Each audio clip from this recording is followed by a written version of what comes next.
বিচার সংস্কার এবং গণপরিষদ নির্বাচনের মাধ্যমে নতুন সংবিধানের দাবিতে শিগগিরই রাজপথে নামার ঘোষণা দিয়েছেন জাতীয় নাগরিক পার্টি এনসিপির আহ্বায়ক নাহিদ ইসলাম। শহীদ পরিবার এবং জুলাই যোদ্ধাদের সম্মানে এনসিপি আয়োজিত ইফতারে অংশ নিয়ে এ ঘোষণা দেন তিনি।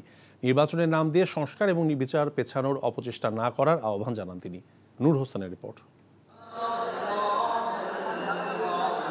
জুলাই গণ অভ্যুত্থানে পতিত স্বৈরাচার শেখ হাসিনার পেটোয়া বাহিনীর নির্মমতায় প্রাণ হারানো শহীদদের পরিবার ও আহত জুলাই যোদ্ধাদের সম্মানে রাজধানীর সোহরাওয়ার্দী উদ্যানে ইফতার মাহফিলের আয়োজন করে জাতীয় নাগরিক পার্টি এনসিপি। আমাদেরকে কোনো বিচার প্রক্রিয়ার মাধ্যমে সুষ্ঠু বিচার দিতে পারে না। এ সময় ইফতারে অংশ নেওয়া শহীদ পরিবারের সদস্যদের কান্নার সাক্ষী হয় সোহরাওয়ার্দী উদ্যান। দ্রুত গণহত্যার বিচার সম্পন্ন করার দাবি জানান তারা।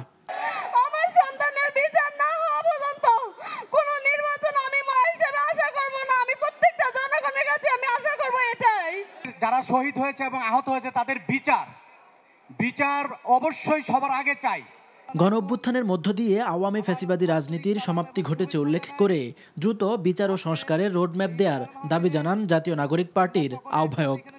শেখ হাসিনা এবং আওয়ামী লীগের খুনিদেরকে আসামি করে মামলা করা হয়েছে। যদি এর বিচার ছাড়াই আরেকটি সরকার চলে আসে তাহলে কি নিশ্চয়তা আছে যে আওয়ামী লীগকে আবার পুনর্বাসিত করা হবে না এই বাংলাদেশে?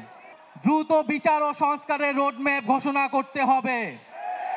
কত দিনের মধ্যে কোন প্রক্রিয়ায় আমরা দৃশ্যমান বিচার কার্যক্রম দেখতে পারবো এবং দৃশ্যমান সংস্কার আমরা বাস্তবায়ন করতে পারবো, সেটা সুস্পষ্ট রোডম্যাপ অবিলম্বে ঘোষণা করতে হবে। গণপরিষদ নির্বাচনের মাধ্যমে নতুন সংবিধানের দাবিতে ছাত্র জনতাকে সাথে নিয়ে আবারও রাজপথে নামার ঘোষণা দেন নাহিদ ইসলাম। আর বিচার ছাড়া নির্বাচন হলে শহীদদের রক্তের সঙ্গে বেইমানি হবে বলে জানান এনসিপির মুখ্য সংগঠক সার্জিস আলম। জুলাই গণঅভ্যুত্থানের মধ্যে দিয়ে এই সংবিধান, এই ফ্যাসিস্ট সংবিধান অকার্যকর হয়েছে, ব্যর্থ প্রমাণিত হয়েছে। ফলে জুলাই গণঅভ্যুত্থানকে একটি সাংবিধানিক স্বীকৃতি দিয়ে নতুন একটি সংবিধান এই জাতিকে আমরা উপহার দিয়ে যাব ইনশাআল্লাহ। বিচার সংস্কার এবং গণপরিষদ নির্বাচনের মাধ্যমে সংবিধান সেটি আদায়ে খুব দ্রুতই আবার রাজপথে নামবো। এই রক্তের উপরে দাঁড়িয়ে নির্বাচনের কথা বলো, সেই রক্তের বিচার না চাইতে বেঈমানের মতো এভাবে নির্বাচনের কথা বলতে লজ্জা লাগে না?